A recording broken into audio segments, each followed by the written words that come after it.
Hello friends, स्वागत है आपका जस्ट लॉ क्लासेस में।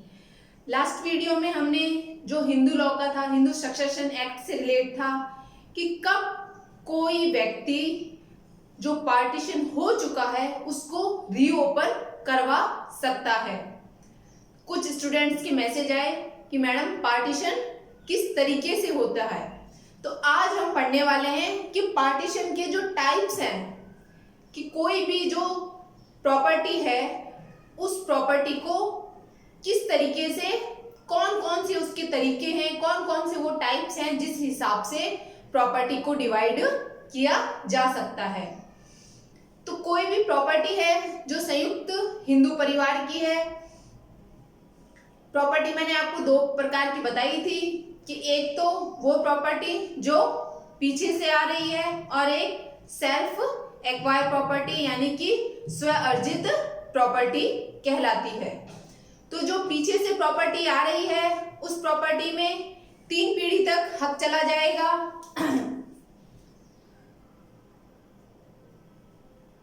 पुत्र में पिता, पुत्र और प्रपौत्र, यहां तक प्रॉपर्टी डिवाइड होती है।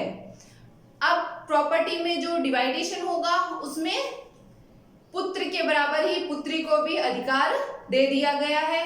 ये अमेंडमेंट हुआ था, वो मैंने आपको बता दिया था।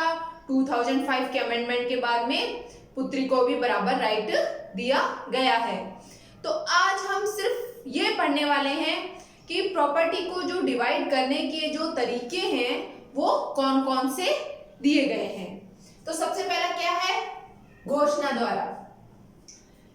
हिंदू विधि में कहीं पर भी ये मैंडेट नहीं है कि कोई भी जो प्रॉपर्टी डिवाइड होगी वो रजिस्ट्रीकृत विलेख द्वारा ही डिवाइड की जाएगी।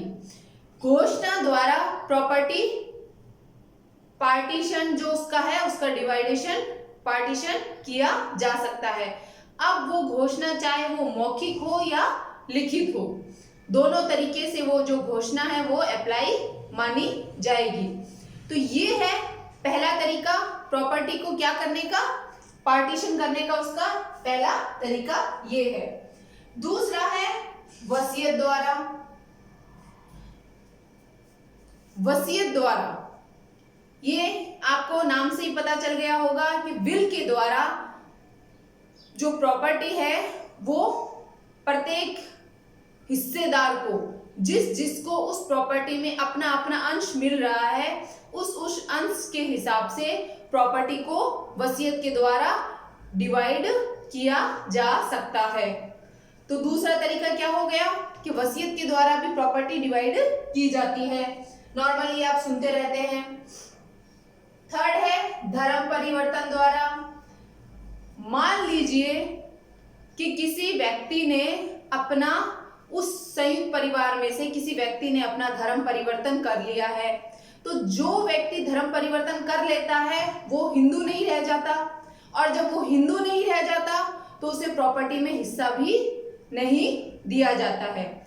परंतु जो अन्य सदस्य हैं वो आज भी उसी तरीके से उस प्रॉपर्टी में अपने हिस्से के लिए लायबल हैं, यानी कि वो उस प्रॉपर्टी में अपना हिस्सा मांग सकते हैं। जो अन्य सदस्य हैं वो उस प्रॉपर्टी में अपना हिस्सा लेंगे और वो अपना पार्टीशन करवा सकते हैं।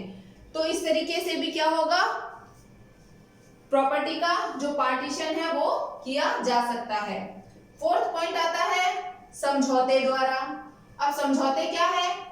अब मान लीजिए परिवार में सब लोगों का ये इच्छा होने लग गई कि अब हम अपनी अपनी जिंदगी अपने अपने हिसाब से जिएंगे, तो वो एक समझौता करके उस प्रॉपर्टी को अपने आप डिवाइड कर लेंगे, अपने आप उसका पार्टीशन करेंगे।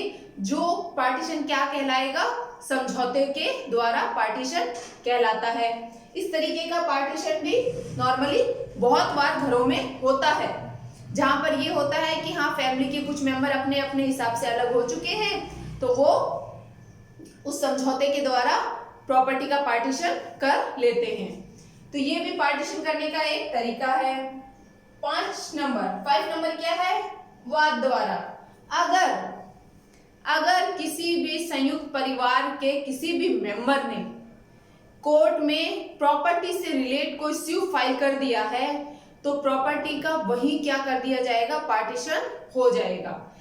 किसी 5 मेंबर में से मान लीजिए किसी एक मेंबर ने क्या किया कि अपने हिस्से के लिए वहां पर कोर्ट में स्यू फाइल कर दिया, तो अब उस प्रॉपर्टी को जिसको जितना जितना अंश मिलना है, अगर 5 लोग हैं, 5 भाई हैं, उनको बराबर अंश मिलना है, तो वो 5 भागों में वो प्रॉपर्टी डिवाइड कर दी जाएगी। तो ये भी क्या है? प्रॉपर्टी को डिवाइड करने का एक तरीका है। विशेष विवाह अधिनियम ये इस तरीके से दिया गया है कि जो विवाह अधिनियम में है कि अगर किसी व्यक्ति ने गैर हिंदू से विवाह कर लिया है तो वो प्रॉपर्टी से अलग कर दिया जाएगा और बाकियों में क्या कर दिया जाएगा? उस प्रॉपर्टी का बराबर बंटवारा कर दिया जाता है। तो ये भी कुछ जगह, हालांकि जो चाहे वो ऐसा करवा सकता है, तो इस तरीके से भी प्रॉपर्टी क्या कर सकते हैं? डिवाइड की जा सकती है। जिसको निकाल दिया जाता है या जिसको हटा दिया जाता है, उसका अंश निकाल दिया जाता है, तो वहां पर भी प्रॉपर्टी डिवाइड की जा सकती है। विलेख के निष्पादन द्वारा यानी कि अगर प्रॉपर्टी में ऐसा कोई विलेख लिख दिया गया है कि इस व्यक्ति को इतना इतना हिस्सा मिलेगा, तो उस जो लिखी गई है उसके हिसाब से, उस विलेख के हिसाब से उस विलेख को अप्लाई करने के लिए क्या कर दिया जाएगा? उस प्रॉपर्टी है उसका पार्टीशन कर दिया जाएगा। तो विलेख के निष्पादन के द्वारा भी जो लेख में लिखा गया उसके हिसाब से भी क्या हुआ? प्रॉपर्टी का निष्पादन कर दिया जाएगा। अब क्या है? मध्यस्थ के माध्यम से। मध्यस्थ के माध्यम से का क्या अर्थ है कि प्रॉपर्टी का जो डिवाइडेशन है वो किसी मीडिएटर के थ्रू भी करवाया जा सकता है। कोई भी मध्यस्थम है तो उसके माध्यम से भी क्या है? जो प्रॉपर्टी है पंच निर्णय के लिए, अगर मान लीजिए किसी प्रॉपर्टी को, अगर कोई प्रॉपर्टी है उसे डिवाइडेशन के लिए पंच निर्णय को सौंप दिया जाता है, तो वो प्रॉपर्टी उसी वक्त भी क्या हो जाएगी? डिवाइड हो जाएगी। उसी वक्त वो प्रॉपर्टी भी डिवाइड हो जाएगी। तो यहाँ पर क्या है? कोई विलेख में निष्पादित है, कोर्ट में अगर चले गए कि हमें इस हिसाब से प्रॉपर्टी डिवाइड चाहिए, तो वो निष्पादित अपने आप हो जाएगी। यहाँ पे अगर कोर्ट में मामला दूसरी तरीके से जाता है और मध्यस्थम यानी कि आर्बिट्रेशन के थ्रू मामला दूसरी तरीके से सेटल होता है, वहां कोर्ट में नहीं जाया जाता है। कुछ मध्यस्थ जो आर्बिट्रेट होते हैं उनको वो मामला सौंप दिया जाता है और वो उसको देखकर पंच निर्णय के हिसाब से उसको डिवाइड कर देते हैं। पिता के द्वारा विभाजन में क्या है कि पिता किसी भी प्रॉपर्टी को बिना अपने पुत्रों की इच्छा के अपनी मर्जी से डिवाइड कर सकता है। कौन सी प्रॉपर्टी को? जो उसकी सेल्फ एक्वायर प्रॉपर्टी है। सेल्फ एक्वायर प्रॉपर्टी को पिता अपनी मर्जी से किसी भी तरीके से डिवाइड कर सकता है। तो ये है क्या है? डिवाइडेशन के कुछ पार्टीशन के, जो आपके प्रॉपर्टी है उसके पार्टीशन के हिंदू सक्सेशन एक्ट में जो टाइप्स हैं वो बताए हैं मैंने। अब हम देखते हैं कि कौन कौन से व्यक्ति, ये तो हमने देख लिए टाइप, अब हम देखते हैं कि कौन कौन से व्यक्ति हैं जो पार्टीशन की मांग कर सकते हैं। कौन कौन से हिंदू लॉ में ऐसे व्यक्ति हैं जो सहदायिकी के अंदर प्रॉपर्टी की मांग कर सकते हैं कि हमें हमारा हिस्सा चाहिए या हमें हमारा अंश दे दीजिए। तो अब हम उसको देखते हैं।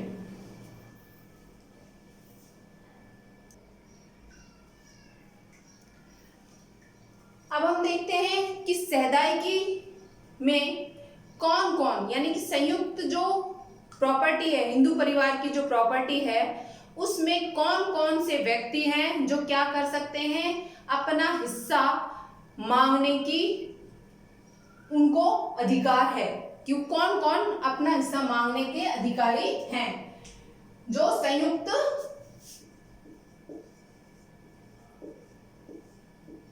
संयुक्त परिवार की क्या है? संपत्ति। संयुक्त परिवार की संपत्ति। संयुक्त परिवार की संपत्ति। तो सबसे पहले क्या है आपका? सहदायिकी। प्रत्येक सहदायिकी हिंदू परिवार की जो संयुक्त प्रॉपर्टी है उसके अंदर अपना हिस्सा प्राप्त करने का अधिकारी है। वो अपना हिस्सा मांग करने की डिमांड कर सकता है। तो यहाँ पर कौन? पुत्र, पौत्र और परपौत्र आ जाएंगे।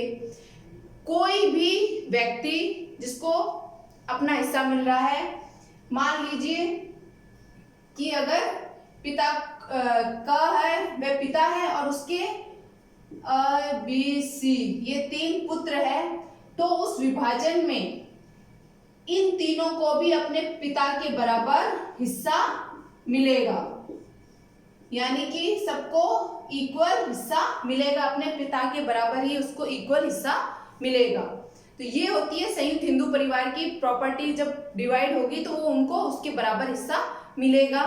मैंने जैसे बताया है कि पुत्र, पौत्र और परपौत्र तक सहदायिकी जाती है। कोई भी अगर मान लीजिए कोई बालक जिस समय प्रॉपर्टी का क्या हुआ था, डिवाइडेशन हुआ था, पार्टीशन हुआ था, अगर गर्भ में है और अगर वह जीवित उत्पन्न होता है तो उसको वो भी पुनः विभाजन की मांग कर सकता है। ये मैंने आपको लास्ट वीडियो में बता दिया था कि वो रीओपन करवा सकता है। तो वहां पर वो अपना रीओपन करवा के अपना हिस्सा प्राप्त कर सकता है। परंतु अगर पार्टीशन के बाद में वो गर्भ में आता है तो वो उसको रीओपन नहीं करवाएगा। वो सिर्फ क्या लेगा? वो वयस्क होने पर अपने जो पिता के हिस्से में जो अंश आ रहा है उसमें से अपना अंश प्राप्त कर लेगा। ये है दोनों में फर्क, एक गर्भ में जो पहले आ चुका है और एक जो पार्टीशन के बाद आया है उसमें अंश उसको उसमें भी मिलेगा जो वो बाद में आता है। पर कहाँ मिलेगा? अपने पिता के जो अंश उसको दिया गया है, जो पिता को प्रॉपर्टी हिस्से में आई है उसमें से वो अपना हिस्सा ले सकता है। कोई भी अधर्मज बालक है उसको सहदायिकी प्रॉपर्टी में से कोई भी हिस्सा प्राप्त नहीं होता है। याद रखिए, अधर्मज यहाँ पर कोई भी हिस्सा प्राप्त सहदायिकी में कोई भी अपना हिस्सा सहदायिकी में वो नहीं आता है और वो ना ही उसमें पार्टीशन में अपना कोई अंश या अपना कोई हिस्सा ले सकता है। वो सिर्फ क्या ले सकता है?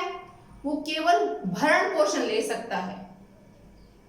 उस प्रॉपर्टी में से केवल वो भरण पोषण ले सकता है पर अपना हिस्सा नहीं ले सकता है। इसके अलावा जो पुत्र या पुत्री, जो भी संतान है जो शून्य यानी कि वॉइड या वॉइडेबल मैरिज के थ्रू अगर उत्पन्न हुए, पैदा हुए, बोर्न हुए हैं, तो वो भी क्या कर सकते हैं? वो भी सहदायिकी में अपना नहीं आते हैं और ना ही वो उसमें अपना हिस्सा ले सकते हैं। वो केवल अपनी माता पिता की सेल्फ एक्वायर जो प्रॉपर्टी है, जो माता पिता के हिस्से की प्रॉपर्टी है, केवल उसमें से ही अंश प्राप्त कर सकते हैं। पर जो प्रॉपर्टी पीछे से आ रही है, संयुक्त परिवार की प्रॉपर्टी है, उसमें से वो अपना हिस्सा प्राप्त नहीं कर सकते हैं। ये सिचुएशन है सहदायिकी में कि कौन कौन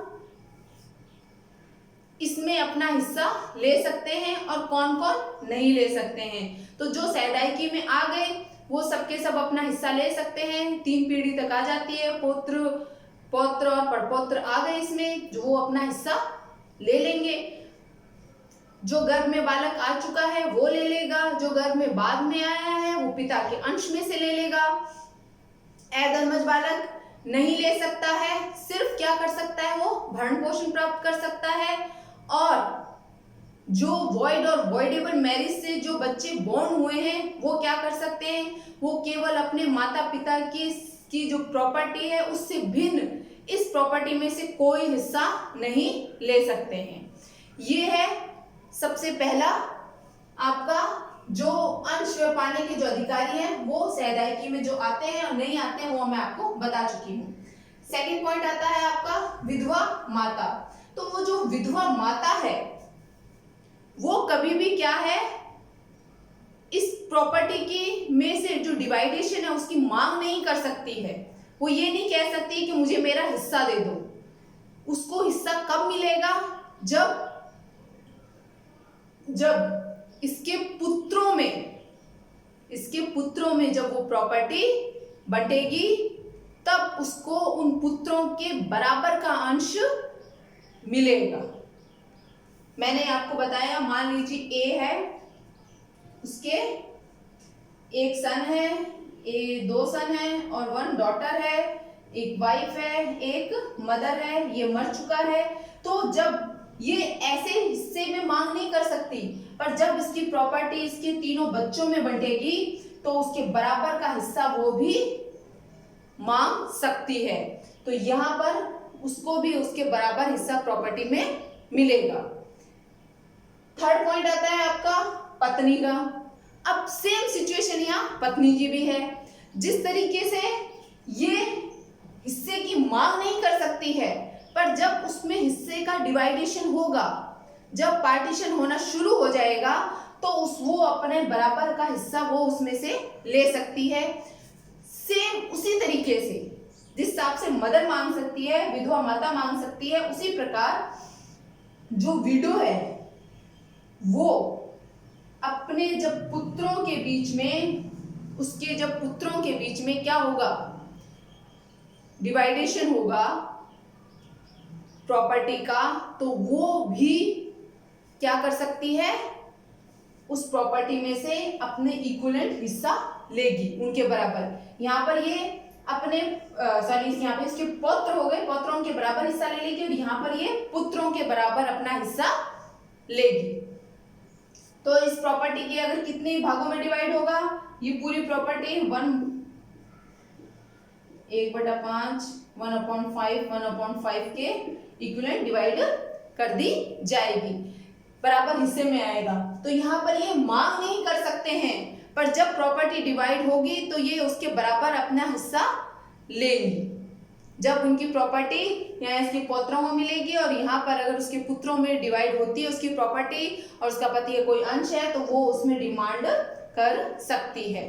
अब यहाँ आता है पिता की माता। पिता की माता का क्या रहेगा, पिता की अगर कोई माता है तो वो जब उसके पौत्रों में प्रॉपर्टी डिवाइड होगी तो वो उसमें अपना हिस्सा ले सकती है। जब उसके पौत्रों में अगर कोई प्रॉपर्टी, अगर मान लीजिए यहाँ पर है, इसकी अगर कोई प्रॉपर्टी है तो इसका ये पिता है, तो ये भी उसके अपने पौत्रों के जब बराबर डिवाइड प्रॉपर्टी होगी तो वहां पर वो भी अपना हिस्सा ले सकती है। तो ये है वो जो अपने अंश और हिस्सा पाने के अधिकारी होंगे। संयुक्त हिंदू परिवार में ये वे व्यक्ति होंगे जो अपना हिस्सा पाने के अधिकारी होंगे। यहाँ पर आप इसे इस तरीके से समझ लीजिए कि एक की कोई प्रॉपर्टी है, उसकी ये क्या है, मदर है, उसके सन है 1, 1 और 2, ठीक है, और इस सन का भी क्या है, सन की एक वाइफ है और इस सन का भी क्या है, एक, मान लीजिए एक ही सन है, ठीक है, इसका भी सन है। तो यहाँ पर ये इसकी मदर हो गई तो ये इसकी वाइफ भी होगी। तो ये सब हमने कवर कर लिए। माता इसकी तो क्या होगी, पिता की माता हो गई, इसकी विधवा हो गई अगर ये मर जाता है, और इसकी ये क्या है, ये इसकी माता हो गई, इसकी जो पत्नी है वो इसकी माता भी हो गई। एक ही बात है, अगर यहाँ इसकी मदर समझ, यहाँ मदर भी हो सकती है, मदर लिख दो आप, चाहे इसकी विधवा लिख दो। तो इन सब में क्या होगा, जब प्रॉपर्टी डिवाइड होगी तो बराबर हिस्सों में चला जाएगा, पर ये डिमांड नहीं कर सकती है, ये हिस्से में उसमें मांग नहीं करेगी। पर जब डिवाइड होनी शुरू होगी, डिवाइड होगी, तो जिस हिसाब से अगर पुत्रों में होती है तो पुत्रों में, पौत्रों में, और अगर पति की प्रॉपर्टी डिवाइड होती है तो उसके अंदर वो अपने हिस्से को मांग सकती है। तो ये है, हमने आज देख लिया कि किस तरीके से प्रॉपर्टी पार्टीशन होगा उसका, उसके विभाजन के जो तरीके हैं वो, और कौन कौन से व्यक्ति उसमें अंश या हिस्सा पाने के अधिकारी हैं। तो आज की हमारी क्लास यहीं खत्म होती है। मिलते हैं नेक्स्ट क्लास में। आज के लिए धन्यवाद।